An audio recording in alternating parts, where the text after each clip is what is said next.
झालावाड़ के पिपलोद का वो हादसा जिसमें 1 साल पहले मासूम बच्चों की चीखों ने पूरे राजस्थान को झकझोर दिया था। हादसे के बाद सर्वे हुए, आदेश जारी हुए, लेकिन बड़ा सवाल है कि बदला क्या। जर्जर स्कूलों के नए भवन अब भी निर्माणाधीन है। 1 वर्ष बीतने के बाद भी बच्चों को स्थायी समाधान नहीं मिल पाया है।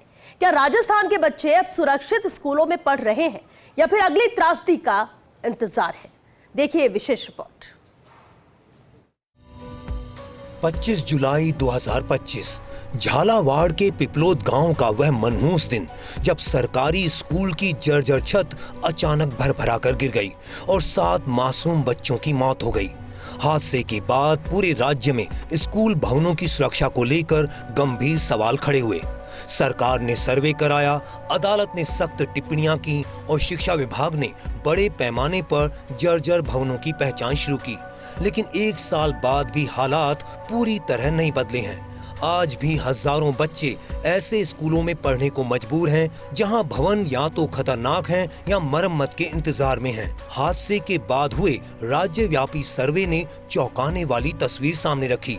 राजस्थान में बहुत सारे स्कूल भवन और लाखों वर्ग फीट का शैक्षणिक ढांचा जर्जर या मरम्मत योग्य पाया गया। राजस्थान हाई कोर्ट को भी दखल देना पड़ा और अदालत ने असुरक्षित कमरों में बच्चों को बैठाने पर रोक लगाते हुए वैकल्पिक व्यवस्था सुनिश्चित करने के निर्देश दिए। लेकिन जमीनी स्तर पर कई जगह बच्चों को खुले में, सामुदायिक भवनों में या संयुक्त कक्षाओं में पढ़ाई करनी पड़ रही है। कई स्थानों पर तो वैकल्पिक व्यवस्था भी नहीं है और बच्चे घर बैठने को मजबूर हैं। झालावाड़ हादसे के बाद अब तक क्या क्या हुआ? पिपलोद हादसा 25 जुलाई 2025 को हुआ। उस हादसे में 7 बच्चों की मौत हो गई।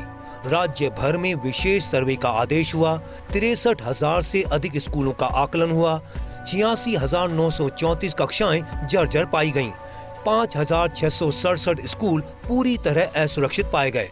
हाई कोर्ट ने जर्जर कमरों के उपयोग पर रोक लगाई। वैकल्पिक व्यवस्था के निर्देश जारी हुए। क्या है प्रदेश में स्कूलों की वास्तविक स्थिति? सर्वे और तकनीकी ऑडिट के बाद शिक्षा विभाग ने विधानसभा में स्वीकार किया कि राजस्थान में 3,768 सरकारी स्कूल भवन जर्जर अवस्था में हैं।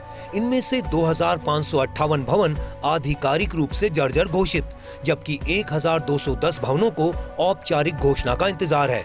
41,178 से ज्यादा सरकारी स्कूलों में बड़े स्तर की मरम्मत की जरूरत बताई गई। समस्या सिर्फ कुछ भवनों की नहीं बल्कि पूरे बुनियादी ढांचे की है। सरकार ने मरम्मत पुनर्निर्माण प्रक्रिया शुरू करने का दावा किया है। 2000 स्कूलों में मरम्मत के लिए बजट स्वीकृत किया गया है। 1,680 जर्जर स्कूलों के नए भवन निर्माण के प्रस्ताव केंद्र को भेजे हैं। करीब 1,998 करोड़ रुपए प्रस्तावित लागत है। 20,383 बाढ़ बारिश से क्षतिग्रस्त भवनों की मरम्मत को स्वीकृति दी। लेकिन जब तक नए भवन तैयार नहीं होते तब तक हजारों बच्चों की पढ़ाई वैकल्पिक व्यवस्थाओं पर निर्भर है।